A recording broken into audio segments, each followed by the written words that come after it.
3 races, 3 trophies. Tyler Reddick has officially rewritten the history books by conquering Daytona, Atlanta, and now the Circuit of the Americas. The last time this happened, 1963. But here's the reality. The NASCAR garage isn't just celebrating, they're investigating. While the team celebrates in victory lane, the rest of the paddock is quiet, whispering. Why? Because rumors of magnet grip, secret aero maps, and legal settlements are tearing the garage apart. Is Reddick a generational genius, or has Michael Jordan's team cracked the code of the next-gen rulebook in a way that NASCAR is too afraid to admit? Today, we're not just talking about the winning streak. We're stripping back the panels to see if the number 45 Toyota is truly legal. Let's get into the deep dive. To understand why the garage is buzzing, you have to realize that these aren't just 3 wins. They are 3 different disciplines. Daytona is pure drafting chaos. Atlanta is an intermediate pack racing nightmare. And COTA, it's a technical road course that punishes the smallest mistake.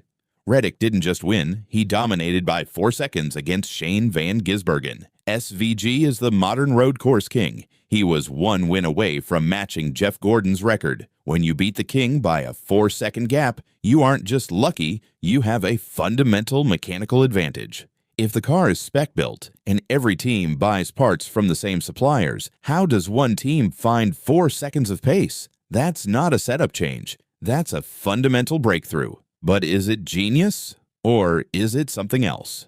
We have to talk about the December settlement. After the antitrust lawsuit regarding the charter system, 23XI Racing and Front Row Motorsports walked away with evergreen permanent charters. It was a massive win for the teams.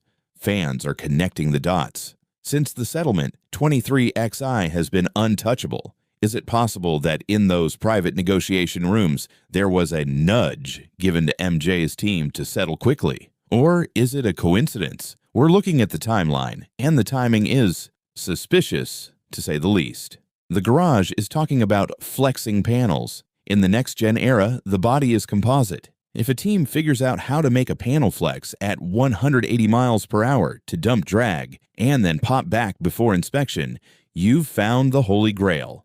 The weight distribution is strictly regulated, but what if they found a way to shift center of gravity during the race? SVG literally said, "I didn't have the turn and drive." That's the classic sign of a car with more rear bite than the physics should allow. If NASCAR finds a single part out of tolerance, this whole season gets an asterisk. But so far, the number 45 passes every tech inspection. Maybe they aren't cheating, maybe they're just playing a game no one else has learned yet.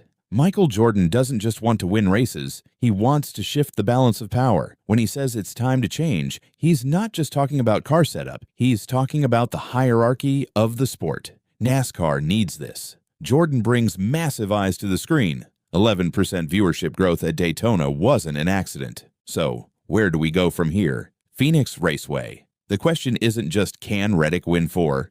The question is, will NASCAR inspect the number 45 car with more intensity this weekend? If the gap narrows at Phoenix, we'll know the garage was right. If Reddick dominates again, we might be witnessing the birth of a controversial dynasty. What do you think? Drop your theories. Is it the driver, the team, or the tech? I'm reading everything. And if you want the real story before the mainstream media catches up, hit that subscribe button. I'll see you at the finish line.